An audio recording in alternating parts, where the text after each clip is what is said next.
Good afternoon and welcome to the latest episode of Market Talk, episode 5. Delighted to be joined today by two great figureheads from the industry. Firstly, Karen Bosher, who's Managing Director of Premium Urban and Venture Brands at Greene, and Steve Hemsil, Sales Director for the UK and Ireland at Welbilt. So good afternoon to both of you. Afternoon. Good afternoon. Thanks for joining us today. Obviously, another week in the industry where there have been many developments and things seem to be moving pretty fast now. Hopefully, we're getting to the point where more of the industry is beginning to open up. And Karen, certainly on the Greene side, in the last couple of weeks, we've seen some interesting developments there. You've been heavily involved with your Metropolitan Pub Company division in terms of initiatives around delivery and takeaway. I know that sort of almost half of the pubs now within that division are serving some kind of food offer that people can order and collect and access via delivery. It must feel pretty good to be getting the business back open again. It is a really great feeling to get some of the business open. Actually, we've got 10 businesses open to the public as walk-in through having takeaway food and liquor, as well as click and collect and delivery to home. And then we've got a further 19 businesses being served through those kitchens as dark kitchen operations effectively. So we're managing to cover half the estate. Yeah, it's absolutely fantastic to welcome the team back. They were really keen to get some sort of service out to the community spaces.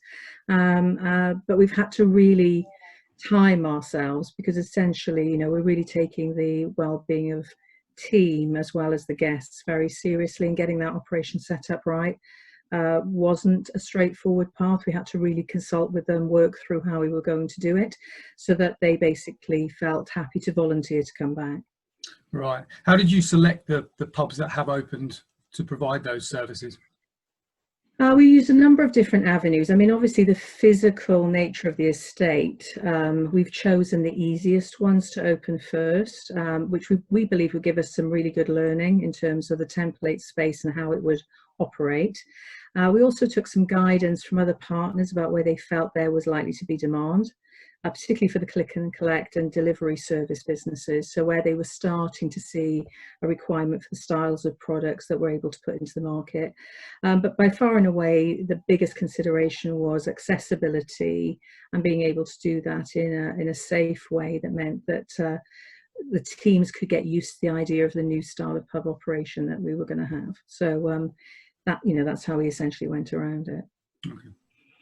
And Steve, Welbilt has been announcing lots of open up to innovation kind of initiative where you're actually supporting operators back into business slowly. So, I mean, Can you tell me a little bit about that, what that involves? Certainly, yeah. I mean, I think one of the ideas behind that was where we were at with regards to the situation with COVID-19. We didn't feel that this was the time to be going out and trying to hard sell and push operators who were struggling at the moment and are having a difficult time. So what we've gone about is how can we support existing customers. You mentioned there about the Welbilt sanitation series that Welbilt have launched, which really looks at how we can support our customers with regards to opening up again, with regards to their equipment. We've also looked at reimagining the future where what their equipment can currently do for them with regards to COVID-19. I think a lot of people don't realise that their equipment, not just Welbilt equipment, but other brands are actually have some fantastic features that can battle against issues with COVID-19. Self-cleaning systems on combi steam is one thing. Touch panels that can be wiped clean and also can be used with gloves on and that sort of thing. So we were trying to get a message across to operators that actually a lot of their equipment is already got some fantastic features on it that can be used to solve some of the issues that they have. And even around social distancing, one of our brands, Comatherm, has a disappearing door which slides down the side, and again that makes it easier to move around the kitchen, because I think probably, as Karen will testify to, what we were finding with our operators was it wasn't so much serving the public, it was actually keeping their own team safe within the kitchen, and that was what they were having to sort of get around to begin with in order to open and provide some sort of service. Yeah, Karen, is that something that you guys really considered, is how to keep your team safe and social distance back of house too? Yeah, definitely. I think it's one of the key challenges actually, is how do you operationalize your offer whilst maintaining safe social distancing, having realistic but high hygiene measures and quick ways to keep sanitizing that environment and avoid crossover in the kitchen actually is really imperative. Metropolitan, we have our highest qualified chefing skill base for Greene King. These are gastropubs, and therefore, you know, they tend to be larger open plan kitchens. But we are using the protocols and some of the learning that we've established there to move into some of our smaller kitchens so that we can use that useful learning. We've got real expertise.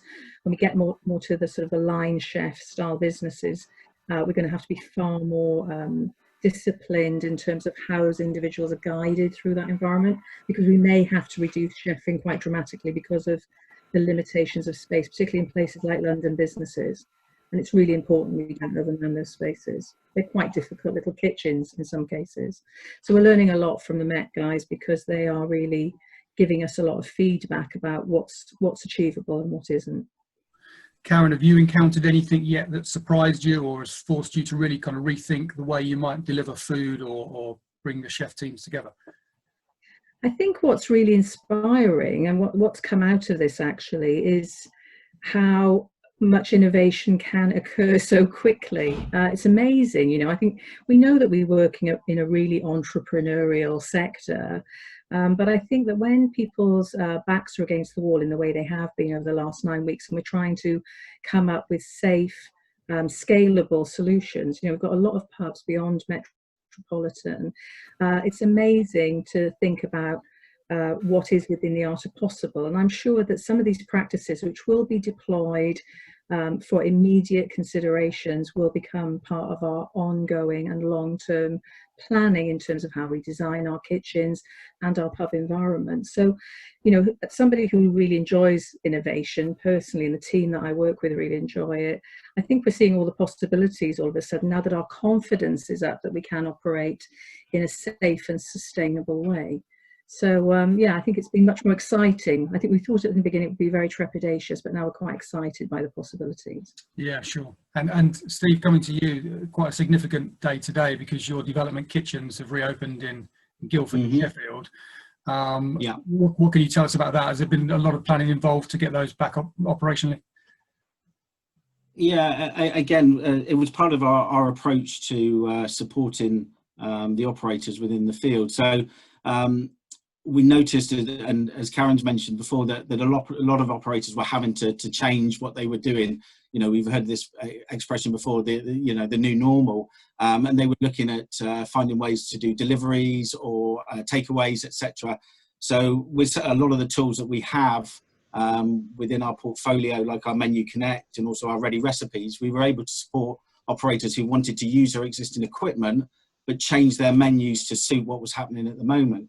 And one of the things that we've done to be able to support that is open our kitchens at our Guildford office and also at our Merry Chef factory in Sheffield. At the moment, it's only open to our own personnel, but they're able to support our customers with regards to food development, with regards to training, by utilising similar tools that we're doing today, Zoom and FaceTime, etc. You know, again, at the moment, we haven't seen a jump in sales or a massive sales. We're going to come on to that at a later date, but at the moment it's all about supporting our existing customers, see what we can do with them, because they've invested in our equipment, and we feel now it's time for us to, you know, give them the support, because it is difficult times out there for operators, and they need to, you know, get the most out of their equipment that they can. So yes, as of today, we've got culinary support back within the team.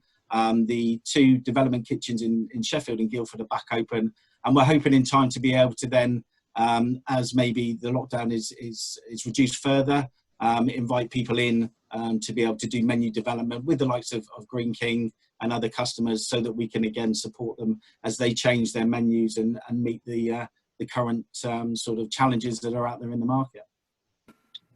So, Steve, can you just give a few more details about the webinars you have already organised? What kind of reaction have you had? What subjects have you covered?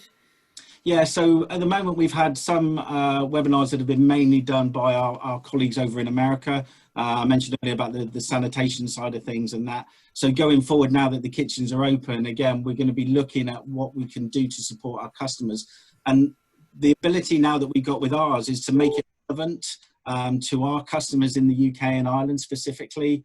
You know, our colleagues around the world offer great support, but, you know, the food offerings in different countries are clearly different all the way around the world. So by having our own kitchens open now, we'll put together a number of different webinars where we can support our individual customers accordingly, and making it more relevant to the people that are tuning in, rather it being a very generic one. So we'll be sticking to our main brands, which will be Merrychef, Convatherm and Creme to start with, and we'll be showing customers different products that they can put through their ovens, different ways in which they can use them to maximise profit from their ovens, as well as we mentioned earlier, getting around some of the COVID-19 challenges. So they'll be announced later on in June. But yeah, certainly by the middle of June, I'll have my culinary colleagues back, and they'll be putting on their best camera faces, and they'll be more than pleased to be back and talking to our customers and finding out what's going on, which I think is really important at the moment. Yeah, and have you kind of reached out to dealers as well? Have you been helping to educate them over this period? How is the whole supply chain coming together? Yeah, very much so. I mean, one of the first things that we wanted to do with our dealers is make sure that they knew we were open for business. The vast majority of our staff are on furlough, but we're very confident that we have the facilities in place to support them. They're not as great as we would like, or usually, you know, we pride ourselves upon for obvious reasons, but we think we've got most things covered from that. And we've also worked with a lot of the trades within the industry. We had a great CEDA webinar the other day where, again, we were showing dealers how they can support their customers with our equipment. And I think that's one of the things that's really impressed me about the industry in these difficult times, and also the press as well, and that everybody seems to have come together to support. So whether it be the sort of buying arms of the business, whether it be CEDA Bond, or whether it be NC, you know, they've come together. Keith Warren and his team at the FEA have done a fantastic job, and you know, Adam and Fiona at CEDA as well. So, you know, it's been a real team effort across the industry in supporting everybody that they can, and you know, that's been a fantastic part of being involved. Karen, certainly on the pub sector side, I think within the last week or so, you know, we've seen a couple of brands come out with kind of remodeled versions of what pubs might look like post COVID-19, or when they're allowed to open again. I just wondered what sort of insight you could give us about the kind of modelling you're doing within Greene King to prepare for that eventuality. Yeah, so our plans are well advanced, and actually next week we'll be talking publicly about what a new world Greene King pub environment is going to look like, and what you can reasonably expect from us. And we're going to give some surety and guarantee about all styles of environment, because clearly Greene King's a very broad church in terms of everything from value-based locals right up to full restaurant style dining environments. So we've been identifying what those core principles will look like, and how we then enable those in a sensitive way through each of the brands, so that we can try and make sure that actually the guest doesn't walk into an alien environment, but feels secure enough and guided as to how they need to work with us to keep safety at the forefront, whilst not losing the place that they love. And that's been a fine balance, but we'll be talking really specifically about that next week. Okay. And in terms of the delivery and takeaway side, do you still see that continuing once pubs are opening again, or is it very much a sort of temporary program?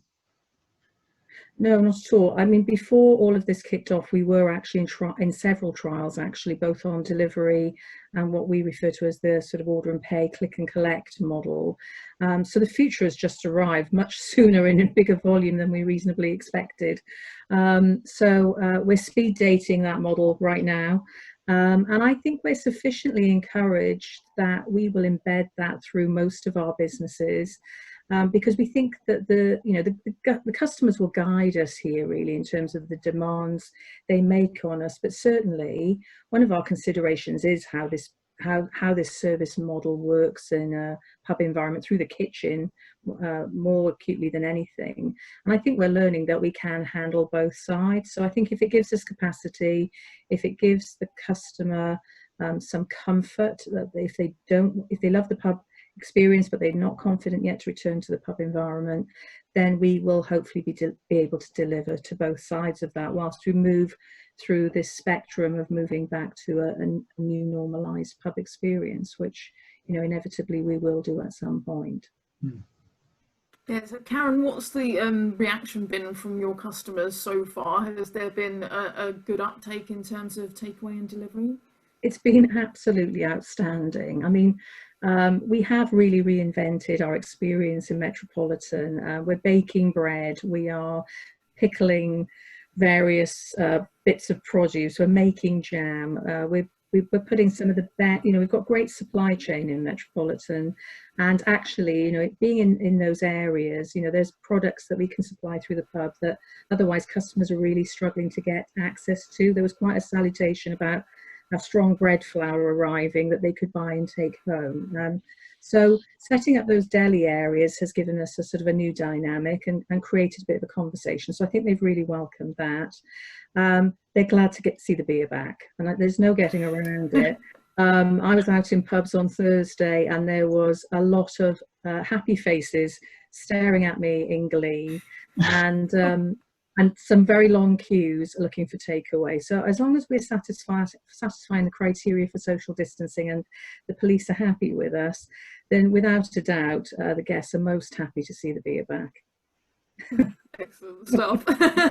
And Steve, like in terms of demand for Welbilt, what have you seen at all in demand, seeing as so much of the industry has been partially or fully closed at the moment? Yeah, very much so. I mean, I think April for most suppliers just sort of fell off a cliff, to be honest, Claire. I mean, it was literally, as quick as that. May was better, but again, still very quiet, and June again is looking better than May, but it is very slow.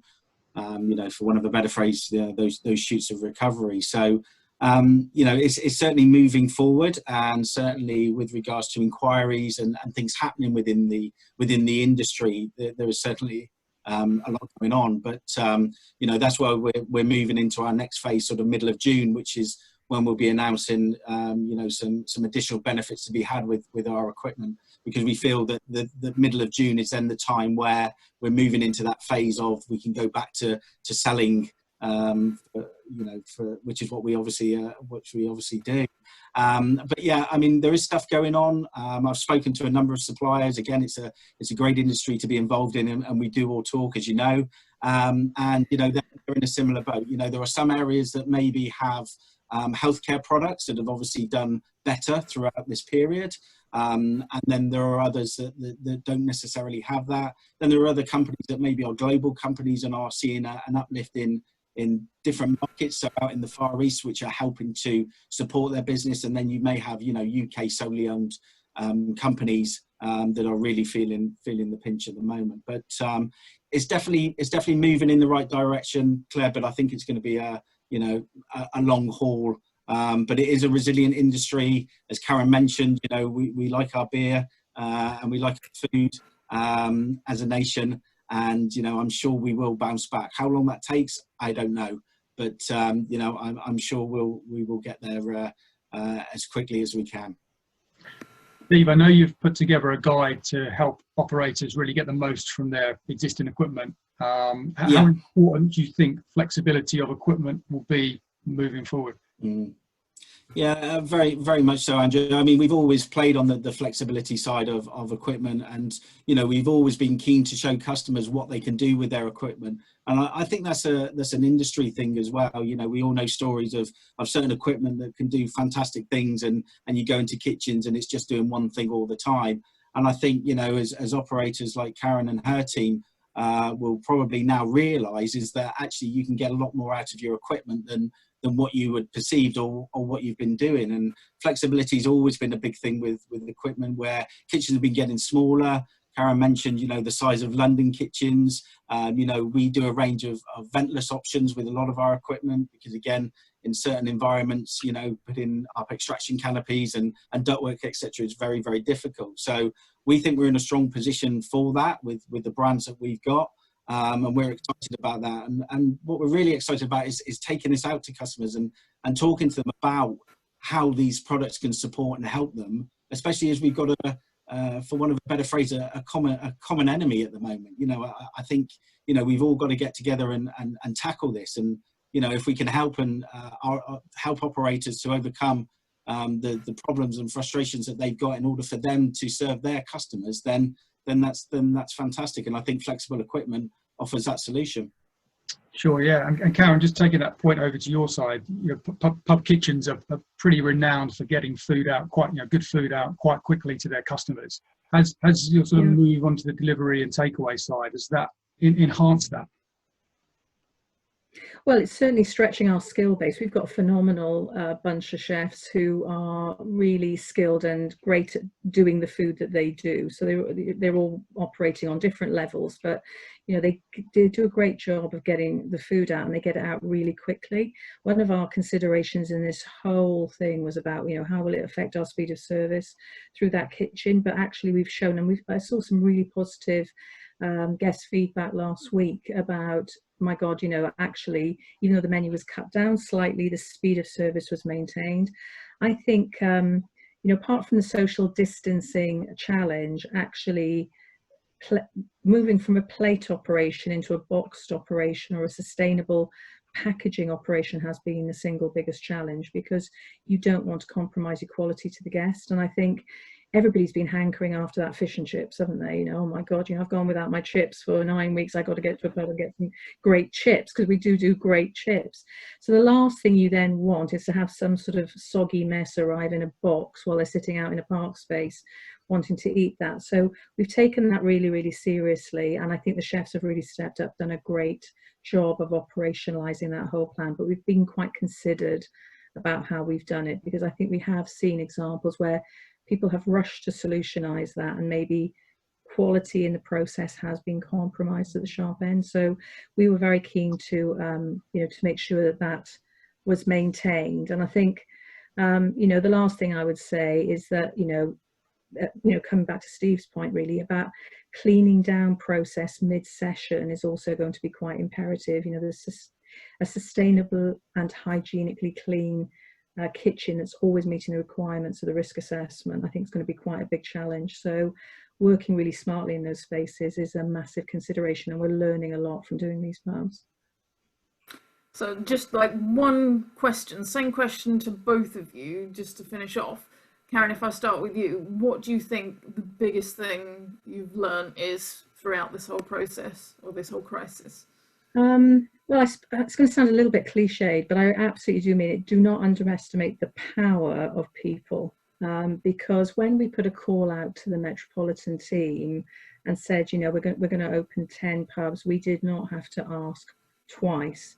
And actually, for every idea we gave them, and bear in mind, we had been greenhousing our thought processes for quite a few weeks, they came back with three better ones. So I think listening to your team, working with them in the environment and doing practical things is the most enlightening thing that you can do. And I think your guests will come back. We've been really heartened by the loyalty of our regulars, but also people that we've never seen that have been prepared to give us a go. And I think that gives me a lot of hope for the future of the pubs in the UK, because I think people love the pub institution and they will support us when we reopen. Excellent stuff. And final, same question to Steve. What have you and Welbilt learnt throughout this crisis? Yeah, I think there's a couple of things. I mean, Karen mentions her team, and I would say exactly the same. From those people that have worked all the way through, our skeleton staff who have been supporting the rest of the team by keeping everything going, and those members of my team that have been on furlough as well. It's been very difficult for many of them. We've been very conscious of their mental well-being during that time, but I haven't had one complaint about them. I have one complaint from them. You know, and I think, you know, you should never underestimate your team accordingly. And then just from an equipment point of view, again, we mentioned it earlier, flexibility. I think, you know, the drive forward of equipment will be based on flexibility, what it can do for operators, you know, and in crisis, how could it be used to maybe change what your menu does, and the support that piece of equipment can give them. So yeah, I think flexibility within the kitchen and within the equipment that's used. Fantastic. Well, thank you, Steve. Thank you, Karen, for joining us today. Thank you. Really insightful to hear what's happening in your businesses and the wider industry. And we, you know, we wish you well as we move forward. And we'll be back again soon with another episode of Market Talk.